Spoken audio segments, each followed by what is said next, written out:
Hey guys, Crispy here.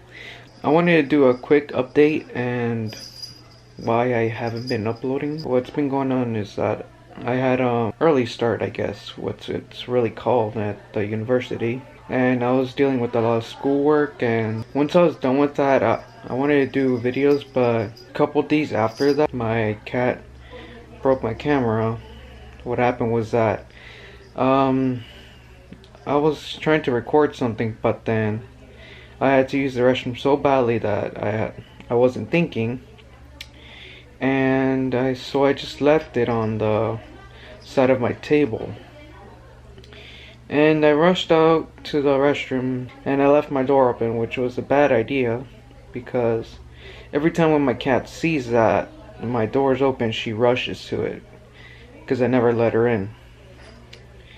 And obviously, since I'm not thinking, I leave my door open. So she climbs up to my table because that's like usually the first thing she does, or go under my bed. And after a while, I usually let her in a couple times, and when I do, I let her stay.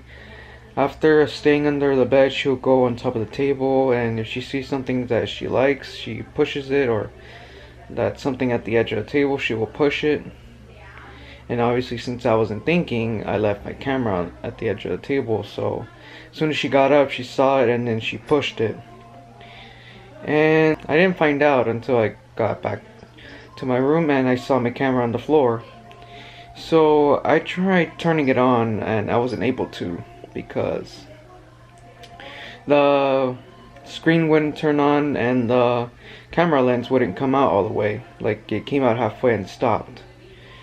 And it had some little scuff marks, and so I'm guessing it got banged up pretty good. I had to contact warranty on it, and luckily they were nice enough to replace it for no charge. I'm kind of thankful for them because I was devastated, thinking like, oh, I won't be able to make videos anymore and all that stuff. But luckily warranty would for Canon would replace it for free of no charge.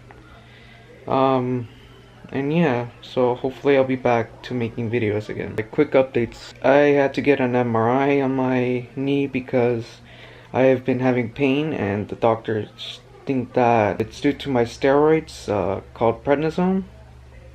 And the prednisone is the cause of my diabetes because what happened was that, like, at the beginning of the year when I had to start prednisone, every 5 days in a month, you know, like, so I had to start every 20th, 23rd, depending, and so I had to take it for 5 days. And yeah, what happens with the prednisone is, and at the beginning of like my treatment, I had to take that for 21 days, so I had to go on a sugar-free, carb-free, well, sort of carb, but a sugar-free diet, and I lost a lot of weight from that. Like, I used to be 190 at the beginning of treatment, and after the 21 days, I was around 160. So I lost like 30 pounds from that. And then when I had to start it again at the beginning of the year, a nurse said to me like, "Oh, go ahead. You could eat all the sugar you want, and like, it's not gonna affect you." So I took her advice. Obviously, I'm not sure if she was being sarcastic, and I feel like she was. But sometimes I take things to a literal level, obviously. And I didn't find out I had diabetes, I guess, or type 2. Well, that's what my paper says. Even though, like, they say it's steroid-induced diabetes, but on my discharge papers from the clinic I go to, it says type 2 diabetes, and I'm not sure which one to believe.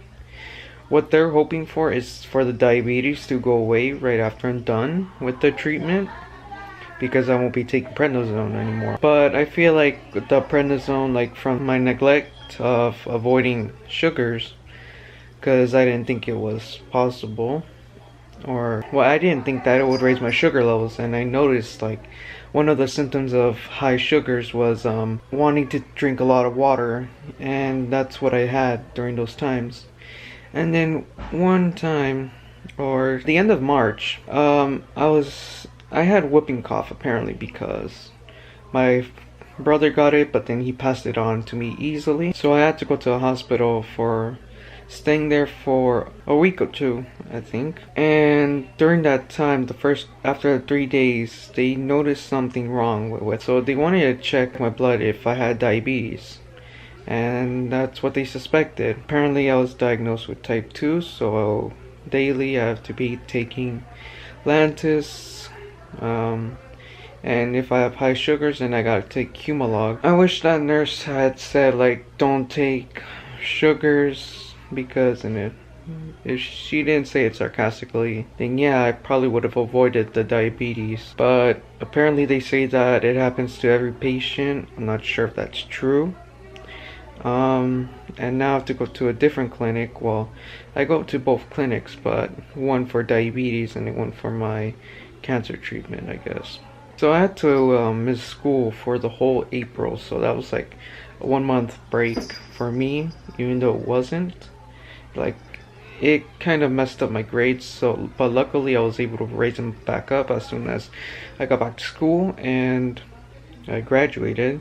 Luckily I graduated on time because one of my teachers was he threatens that if we don't turn in this one project, which we had to invent our own thing, and it's hard because he's been doing it for years and years, and obviously people have taken the idea, and so we had to make our own.